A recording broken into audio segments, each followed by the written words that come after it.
सामने आ जाए उन पे चला रहे। मैं तो जी हाँ, मैं तो मुलायम सिंह का पक्का कट्टर समर्थक रहा हूँ। ये देश है वीर जवानों का, अलबेलों का, मस्तानों का। इस देश का यारो क्या कहना, या चौड़ी छाती वीरों की, या बोली शक्लें हीरो की। केंद्र सरकार की तरफ से अब ये नियम लागू कर दिया गया भारत में कि जो भी सरकारी संस्थान होंगे वहां पर वंदे मातरम के पूरे 6 छंद गाए जाएंगे, और जो भी स्कूल होंगे या जो मदरसे होंगे उनमें भी अब वंदे मातरम का गायन का कार्यक्रम शुरुआत होगी उसकी।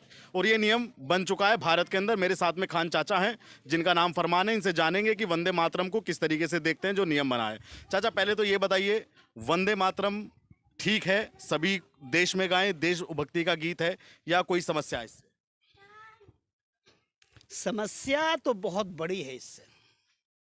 अब इससे समस्या क्या है कि इसका अगर अनुवाद करते हैं, इसका ट्रांसलेट करते हैं, अगर इसका हम तर्जुमा करते हैं तो इसके अल्फाज ये पेश करते हैं कि मैं आपके सामने शीश झुका रहा हूँ, ठीक है, सर को झुका रहा हूँ।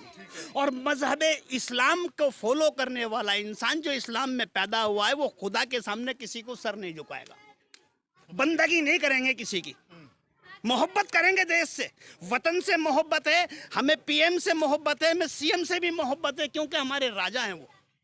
और हमारा कलाम पाक ये सिखाता है कि जिस देश में रहो उस देश के बादशाह की इतायत करो, ये कलाम पाक का फरमान है। लेकिन जहां तक मसला आता है सर झुकाने का, बंदगी करने का, तो बंदगी उस रब की करेंगे जिसने हमें जान दी है, उसके सिवा दूसरे की नहीं करेंगे। रही बात जय माता की, भारत जय माता की, तो जय का हमें कोई ऐतराज नहीं। जय माता की में तो हम जयकारा ही लगा रहे हैं कि हमारे भारत को अनुवाद मिले, ऊंचाई मिले, बुलंदी मिले। लेकिन वंदे मातरम जो आपका ये अल्फाज है, इसको आप ट्रांसलेट करा के देखें जरा। चाचा 5 वक्त की जो नमाज पढ़ते हैं, धरती को तो वो लोग भी चूमते हैं, तो प्रणाम तो वो भी करते हैं। वो प्रणाम नहीं है, वो हम अपने रब की इबादत कर रहे हैं। हम धरती को नहीं चूम रहे, अपने रब की इबादत कर रहे हैं। अब हमारे रब ने इबादत दी है कि तुम मेरे सामने माथा और अपनी नाक जमीन पे रखो। अब अगर तुम उसको कुछ और देख रहे हो तो वो तुम जानो, नहीं हम तो अपने रब की इबादत कर रहे हैं।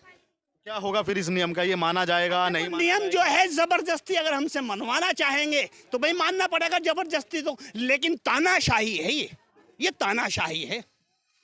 850 बरस मुगल हुकूमत कर गए इस मुल्क के ऊपर, मुस्लिम राज रहा इस मुल्क के ऊपर। एक आदमी मुझे मुसलमान ऐसा बता दो जिसने किसी को पकड़ के ये कहा हो, हिंदू को, कि तू जबरदस्ती अल्लाह अकबर बोल। आज अगर किसी ने आज तक भी ये कहा हो कि तू मोहम्मद का नाम को ले ले, आज हमारी आस्था पे ठेस पहुंचाई जा रही है। अगर हम खामोश हैं, क्यों खामोश हैं? कि मुसलमान चाहता है देश बर्बाद ना हो जाए। इस देश को बचाने का अगर आज प्रक्रिया कर रहा है तो मुसलमान कर रहा है, वरना दूसरा मुखालिफ जो तबका है वो इस चक्कर में लगा हुआ है कि इसका कभी भी झगड़ा हो जाए। आप खुद देख रहे हो, आप पत्रकार महोदय हैं, आपको पता है, आप जगह जगह जाते हैं तो आप ये देख रहे होंगे कि मुसलमान कितना बच के चल रहा है। ना तो मुसलमान फालतू बोलता है, और मुसलमान के लिए कोई बात होती है तो सारी सुनता है। क्या जरा सा एक आदमी है नरसिंहानंद, उसने कैसी कैसी गाली बकी है। आपने किसी मुसलमान को देखा तक प्रभु रामचंद्र जी को गाली बकते हुए या कृष्ण जी को गाली बकते हुए? चाचा आपकी पिछली बात पे थोड़ा तीखा मैं बोलूंगा, आप थोड़ा ये बताइए। आप कह रहे हैं कि मुगलों ने यहाँ किसी से नहीं कहलवाया, लेकिन कन्वर्जन तो यहाँ बड़े पैमाने पे कन्वर्जन क्यों होता है? जो जिसको अच्छा लगता है वो करता। अब आज आप ये कह लो को जबरदस्ती करवाया, तलवार के जोर पे धर्म नहीं फैला हमारा इस्लाम जो फैला वो अखलाक पे फैला है। आप अच्छे अखलाक पेश करोगे, हम आपकी बात को फॉलो करेंगे। जबरदस्ती कोई किसी से कभी नहीं हुई। कौन कहता है कि जबरदस्ती हुई है? बताइए आप मुझे एक वाक्य बता दीजिए। लेकिन कहा तो यही जाता है। आज सारे इतिहास को तोड़ मरोड़ के पेश करते हैं। आप जाइए इंडिया गेट के ऊपर, 6363 गालिबन 63 नाम है मुसलमानों के जिन्होंने अपनी जान दे करके और इस देश को सींचा है। तो वंदे मातरम में क्या समस्या? मैं बता रहा हूँ भैया, वहीं आ रहा हूँ मैं भी। लेके दिल्ली से और कलकत्ता तक कोई पेड़ ऐसा नहीं था जिसमें आलिमों की लाश को नहीं टांगा गया था। अंग्रेजों ने सर, अभी मैं बोलूं आपको मिर्ची लगेगी, सावरकर जो था उसने अंग्रेजों के सुभाष चंद्र बोस अगर दिलाई तो वो ब्राह्मण था, वकील, और मुकदमा लड़ा था मुसलमान ने उसे बचाने के लिए। आज हमसे हमारे वफादार होने का सबूत मांगती है गवर्नमेंट। क्या पता नहीं है इस गवर्नमेंट को? तिरंगा हमारी शान है, हमारी जान है, लेकिन नागपुर वालों ने आज तक तिरंगा नहीं फहराया था। संघ वालों, जी हाँ, और संघ वालों की बात कितनी मानी जा रही है। मैं तो नाम लेना नहीं चाह रहा था अपनी जुबान से उनका, तुम नहीं, तुम ले दो ना, मैं तो संघियों का नाम ही नहीं लेना चाहता था। ये हाफ चड्डी वाले जो घूमते हैं, देखते हैं आप भी कितनी नफरत फैलाते हैं। और नफरत जो है वो काम किसका है? वो अच्छे लोगों का है या राक्षसों का है फैलाना? मैं राक्षस नहीं कहना चाहता किसी को, गलत लोगों का है। ये आप ही कह रहे हो, मैं नहीं कह रहा हूँ। आप एक संघी को ऐसा बतला दो जो प्यार मोहब्बत की बातें करता हो। लेकिन मैं ये पूछ रहा हूँ, वंदे मातरम सिर्फ बंदगी के लिए नहीं गाया जाएगा, लेकिन कुछ लोग कह रहे हैं कि देशभक्ति पे सवाल उठेंगे। ऐसे तो और भी तो है, कह रहे हैं कि देशभक्ति पे सवाल उठ जाएंगे। देशभक्ति का और भी तो गाना है, उसे गवा लो। ये देश है वीर जवानों का, अलबेलों का, मस्तानों का, इस देश का यारो क्या कहना, या चौड़ी छाती वीरों की, या बोली शक्ले हीरो की। इस गाने को गवा लो आप हमसे। इसमें कहीं भी बंदगी नहीं है, इसमें सिर झुकाना नहीं है, इसमें देश की वाह है। लेकिन मातृ वतन तो बोलते हैं आपके लोग। मातृ वतन बोलते क्यों बोलेंगे? जबरदस्ती बुला रहे हैं आप हमसे। नहीं, मातृ वतन बहुत सारे मुस्लिम है जो खुद से बोलते हैं। अरे वो हम वंदे मातरम नहीं बोलते, हम मातृ वतन बोलते हैं। मातृ वतन का मतलब क्या होता है आप बताइए मुझे। आप बताओ ना, आप ज्यादा समझ चाहिए। ये अल्फाज आपने पेश किया, आप बताइए मुझे मातृ वतन का क्या है? यानी कि वतन को प्यार करना। नहीं, वतन को प्यार नहीं है। शरीक हयात क्या होता है जानते हैं आप? यानी आप और आपके घरवाली, यानी जिंदगी। हयात माने जिंदगी के, शरीक माने एक दूसरे के साथ रहना। ठीक है ना? तो क्या हुआ? शरीक हयात। इसी तरीके से वो अल्फाज है हाँ, यानी कि मैं इसमें रहने वाला हूँ, इस वतन का मैं रहने वाला हूँ, इस वतन की खुशबू से मैं पैदा हूँ, इस वतन की मिट्टी में अपनी अपनी खुशबू छोड़ूंगा। लेकिन चाचा, बहुत सारे मुस्लिम लोग हैं जो स्कॉलर हैं, आलिम हैं, हाफिज हैं, वो टीवी पे आते हैं, वो कहते हैं कि हम तो वंदे मातरम भी बोलते हैं। अरे भाई, पैसे के लिए तो लोग ईमान बेच रहे हैं, जान बेच रहे हैं, औलाद को बेच रहे हैं पैसे के लिए। यार क्या मैं अभी कह रहा ना, गोदी मीडिया जो है ये चंद पैसों के, चंद सिक्कों के चक्कर में तो बिक जाते हैं लोग। क्या बात कर रहे हैं आप? हिर्सो हवस की मंडी में अनमोल रतन बिक जाते हैं, जिस्म को होता है सौदा और मुर्दों के कफन बिक जाते हैं। क्या बात कर रहे हैं आप? पैसे की पहचान यहाँ, इंसान की कीमत कोई नहीं, और बच के निकल जाए इस बस्ती में करता मोहब्बत कोई नहीं। ये पैसे का मसला है। आप अपने बच्चों को लेकर के दिल्ली लाल किले पे जाना घुमाने के लिए, 6 बार आपकी तलाशी होगी। कितनी बार? 6 बार। हाँ, गोली चला रहे जाके। क्यों चला रहे हैं वो गोली? कहाँ गई थी उस टाइम? अभी पीछे एक मसला आया था मेरे सामने, घुसपैठ आया था। अल्फाज घुसपैठियों का, क्या घुसपैठिया हो रहे बहुत? कहाँ से आए घुसपैठिए? क्यों आन दे रहे हो? ये माइक आपके हाथ में है, अगर कोई छीनेगा तो आप छीनने दोगे इसे? तो फिर वो बॉर्डर पर से क्यों आ रहे घुसपैठिया? एक बात और मैं ये पूछूंगा कि कुछ लोग कहते हैं कि मुस्लिम लोग शरिया पहले मानते हैं, संविधान बाद में मानते हैं, आप क्या मानते हैं? नहीं, देखिए सबसे पहले सरिया नहीं, इसे सरियत बोलते हैं। अल्फाज को अल्फाज अदा करना सीखें आप। ये अल्फाज है सरियत। क्षमा चाहूंगा। नहीं, सरियत। सरियत क्या है? और पहले आप क्या, हाँ पहले आप क्या मानते हैं? मैं आपको बताऊंगा सरियत क्या है, संविधान क्या, मैं आपको बताऊं। सरियत जो है हमारे अल्लाह का हुक्म है, संविधान जो है वो हमारे देश के बादशाह का हुक्म है। मानोगे? दो हुक्म अलग, दोनों हुक्म अलग। अब जो हमारे अल्लाह ने हमें हुक्म दिया पहले उसे मानेंगे, यानी कि पहले शरीयत। पहले शरीयत।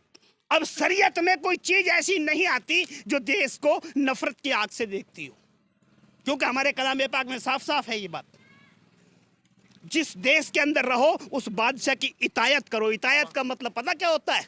यानी कि उसकी बात को मानना, वहाँ के नियम फॉलो करो। हाँ, अब ये नहीं कि जबरदस्ती के नियम हमारे सर पे थोप दो, तानाशाही अपनी चलाओ। नहीं, तो वंदे मातरम माना कि हमें नफरतों ने निकम्मा कर दिया। ये नौजवान नफरत फैला रहे हैं ना ये लोग।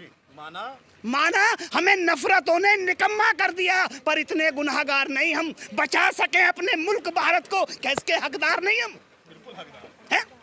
आज अगर हम अपने देश को बचा रहे हैं, हम दुनिया में कहीं भी चले जाना, आप जाकर के देखना, हर आदमी एक दूसरे को, मुसलमान को लड़ने मरने को तैयार है। एक मुसलमान ऐसी वो चीज है जिसको सब्र का घूंट पिए बैठा है, वरना कौन चार आने के इंसान हमारे मजहब को गाली बक के जा रहे हैं। चूड़ियाँ नहीं पहन रखी हमने, लेकिन क्या अगर आज हम सामने खड़े होते हैं तो देश टूट जाएगा। बाहर की मुल्कें ताकत लगा रही हैं देश को तोड़ने के चक्कर में कि देश टूट जाए, लेकिन चंद लोग ऐसे हैं जो लालच के, को बोलूंगा मैं उन्हें, जो लालच में आने के बाद आपस में हम में तिफरके फैला रहे हैं। जो हमारे सनातनी भाई अच्छे वाले जो लोग हैं वो आज भी नहीं चाहते झगड़ा होना। हमारे इस पूरे इलाके में घूम जाओ, चारों तरफ हिंदू भाई बसते हैं मेरे यहाँ, और हमारा सब में आना जाना भी है, प्यार मोहब्बत भी है, उठना बैठना भी है, शादियों में भी सब कुछ है, खाब सब कुछ है।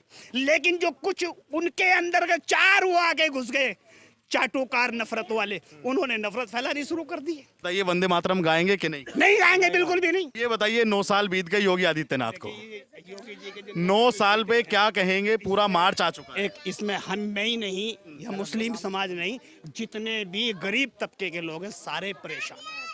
क्यों परेशान है कि इनकी सबसे जो ज्यादा कमर तोड़ी है वो महंगाई ने तोड़ रखी है, और महंगाई इतनी हुई है कि आज हम खाने से भी परेशान हैं।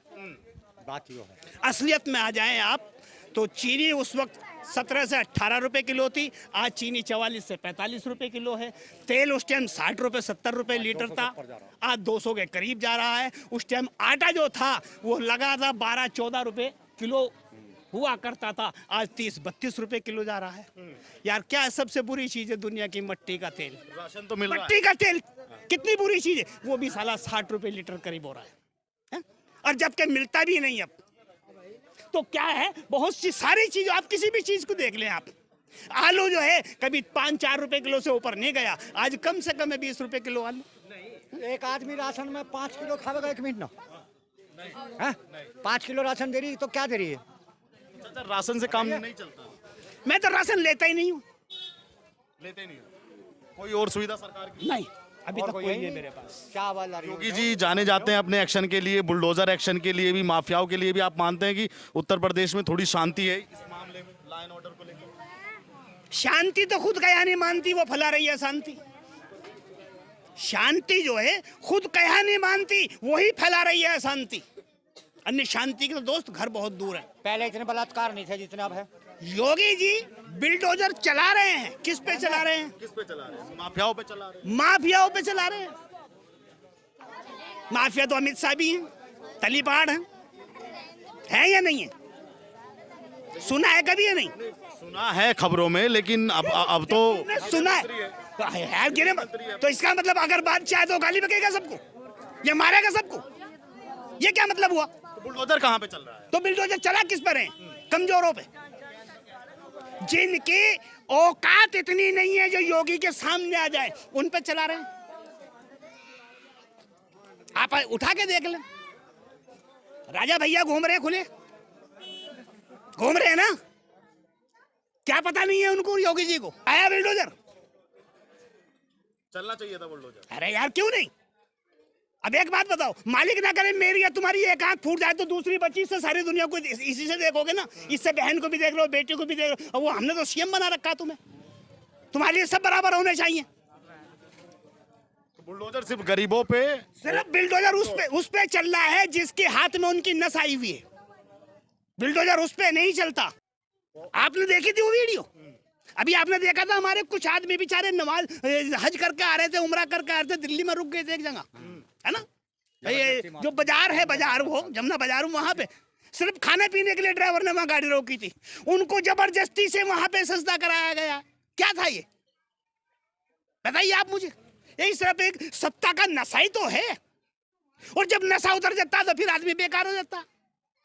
अभी तो सत्ता है, नशा है, अभी तो जो जरा से 4 पैसे के भी इंसान नहीं है वो भी अकड़ के चल रहे हैं आज मुसलमानों के ऊपर। चलते रहो। अभी तो 27 में क्या लगता है योगी अपना हैट्रिक चांस? इसमें जो है मेरी नजरों से तो मैं देख रहा हूं जनता जनार्दन है, और जनता को पूरा अधिकार है, और जनता जो है बदल के रहेगी गवर्नमेंट को। अखिलेश जी कह रहे हैं कि पीडीए काम करेगा, पिछड़ा दलित आदिवासी। अखिलेश यादव के बारे में आप क्या सोचते हैं? एक बार के मुख्यमंत्री हैं, उनके पिताजी का भी शासन चला उत्तर प्रदेश 4 बार रहे हैं। जी। मैं तो जी हाँ, मैं तो मुलायम सिंह का पक्का कट्टर समर्थक रहा हूं।